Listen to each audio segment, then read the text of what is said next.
Oi! Pra você que não me conhece, eu sou Abraão Nóbrega, sou escritor, ilustrador e, enfim, artista visual também. Eu gosto de brincar um pouquinho com as expressões artísticas. E hoje recebi esse convite maravilhoso e participar de uma entrevista aqui no Entreter-se. Então, primeiramente, muito obrigado pelo convite. E aí eu vou responder algumas perguntinhas aqui. E desculpa, gente, eu sou jovem, mas eu já sou velho. Eu vou deixar uma colinha aqui, então eu vou dar uma lida às vezes, só pra saber qual é a pergunta, pra não esquecer. Porque, enfim, é isto. O jovem já é idoso. Mas vamos lá.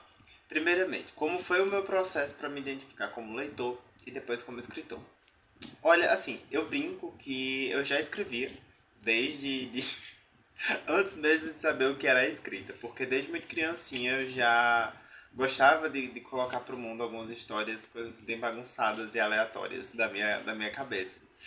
Mas só quando eu comecei a ter uma noção maior da vida, assim, quando eu estava entrando na adolescência, começando a passar por alguns problemas, foi que eu comecei a realmente escrever mais e ter mais noção do que eu estava escrevendo, porque era de certa forma meu escape.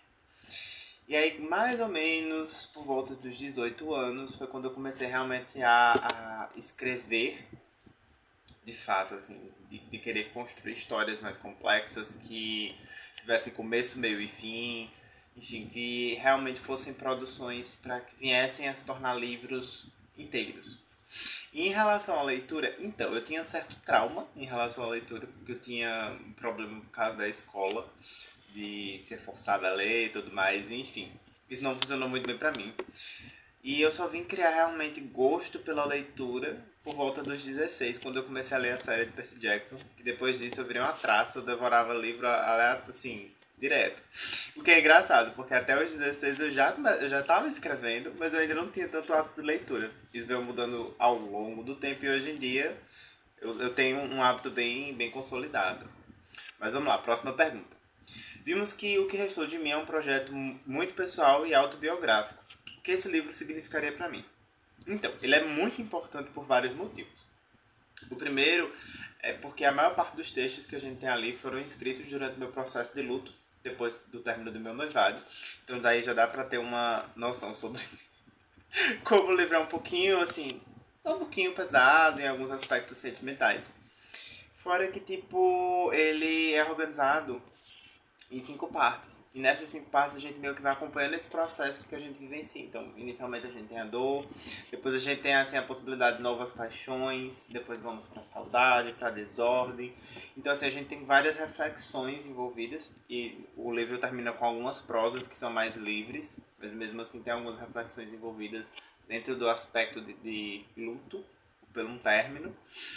E então assim, o livro é muito importante para mim porque ele foi realmente parte do meu processo de libertação desse sentimento. Mas além de tudo, é que esse livro veio ao mundo através do vínculo que eu tive com a lei da emergência cultural, Aldir Blanc. Então o livro foi financiado e com isso, tipo, eu também pude participar da pequena cadeia econômica, assim, com outros produtores culturais que envolveram ilustradores, revisores, capistas, enfim. Eu tive contato com outras pessoas que produzem arte também, então foi interessante ter esse contato, movimentar um pouco a produção não acadêmica, no caso, a produção literária. E fora que, tipo, eu já tive o contato de fazer algumas doações de livro para bibliotecas, para secretarias de cultura, então teve essa primeira experiência muito bacana.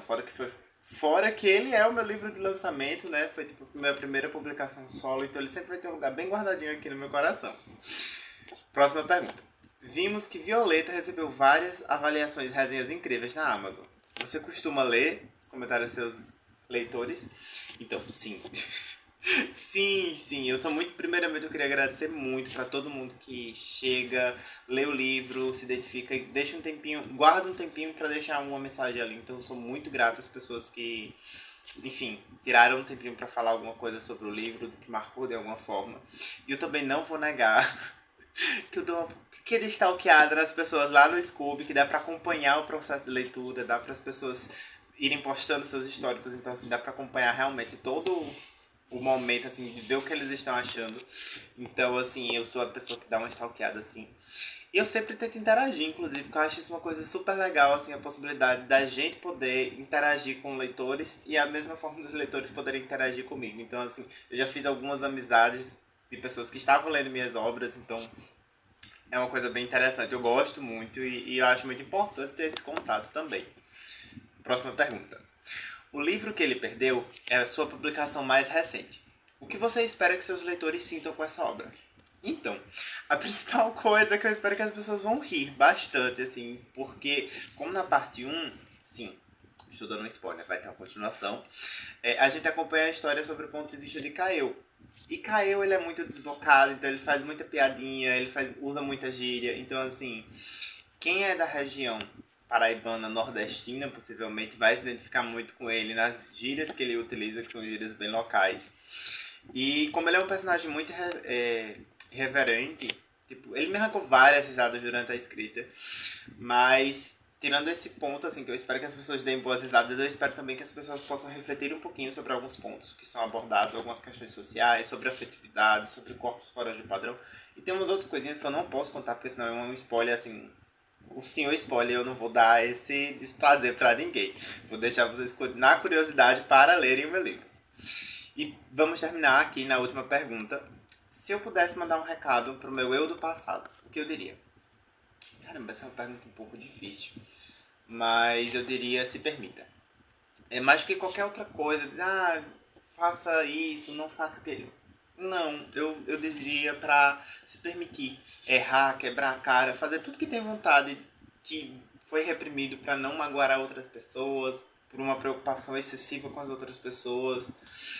Eu diria pra se permitir ser inteiro, o mais cedo possível. Porque se tem uma coisa que a gente descobre, assim, que é muito importante ao longo dos anos, é que o amor próprio é imprescindível. E, tipo, a gente deveria se permitir ser a gente sem ter tanto medo. Então, acho que esse seria o meu recado, assim. Se eu pudesse chegar e dizer, oi, Abraão, olha, se eu te contar uma coisa, é isso, eu diria pra se permitir. Mas é isso, gente. Eu vou acabar encerrando por aqui. Eu fiquei muito feliz com o convite. Eu agradeço de verdade. Eu espero que vocês gostem da entrevista.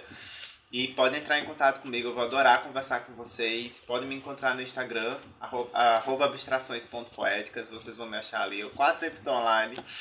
E é isso, gente. Beijão e até a próxima.